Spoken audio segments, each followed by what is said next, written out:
فبالله فاستغن عن خلقه فلا نفع من. بسم الله الرحمن الرحيم. السلام عليكم ورحمة الله وبركاته. زاري إن شاء الله أنه الواضح نجمر لن يمجمر أو درس الجملة المفيدة نوميلو كمثاليوش نجمر على أمثلة سدست عرفت نقروش على يمجمر أو عند قطر لاي البستان جميل نميل عرفت نقر على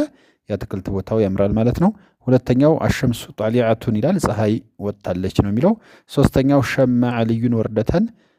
علي ጽጌረዳን አሸተተ ነው የሚለው አራተኛው ቀጠፈ ሙሐመዱን ዘህረተን ሙሐመድ አበባን ቆረጠ ይላል ወይም ቀጠፈ አምስተኛው የዒሹ ሰመኩ ፊል ማኢ ነው የሚለው አሳ በባህር ውስጥ ይኖራል ስድስተኛው የክሱሩ ነኺሉ ፊ ሚስራ የተምር ዛፍ በግብጽ ውስጥ ይበዛል በብዛት ይገኛል የሚል አረፍተ ነገሮች አሉ ወደ በህሱ ስንመጣ اذا تأملنا التركيب الاول የመጀመሪያውን ቅንብር ስናስተነትን ወጀድናሁ አገኘነው የተረከቡ من كلمتين ከሁለት ቃላቶች የተሰራ ሆኖ እናገኘዋለን ኢህዳሁማ አንዷ አልቡስታን የሚለው ነው ወሳኒየቱ ሁለተኛዋ ጀሚል የሚለው ቃል ነው فإذا أخذنا الكلمة الأولى يمجمران قال سنوسد وحدها بتشوان وهي البستان مثل قال لم نفهم أن الردام إلا معنى مفردا نتلا ترجم نجي ليلا نقرأ الردام لا يكفي للتخاطب لأن نقر بك أدلم عندهم قالوا شاب الناقر منه وكذلك الحال لك هنا تون دزينو إذا أخذنا الكلمة الثانية ሁለተኛዋን ቃል ብንወስድ وحدها بتشوان وهي جميل የሚለው ቃል ብቻውን ብንናገር እንደዚህ ነው የተሟላ ትርጉም አይሰጥም ወላኪንና ነገር ግን اذا ضممنا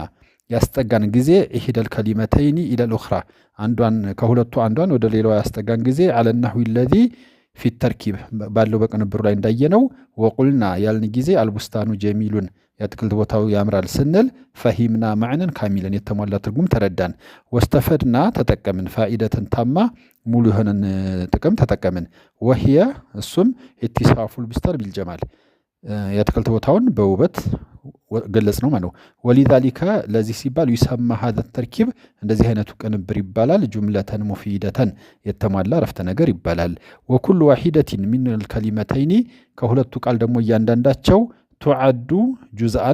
من هذه الجملة የዚህ አረፍተ ነገር ክፍል ተብለው ወይም ጁዝእ ተብለው ይቆጠራሉ وهكذا يقال እንደዚህ ይባላል في الأمثلة الباقية በሌሎች አረፍተ ነገሮች ላይ ብናየው እንደዚህ ነው የሚሆነው ነው وبهذا በዚህ ሁኔታ ነራ እናያለን أن الكلمة وحدها عندت قال بتشوان لا تكفي في التخاطب لنقر بك عدلتشم وأنه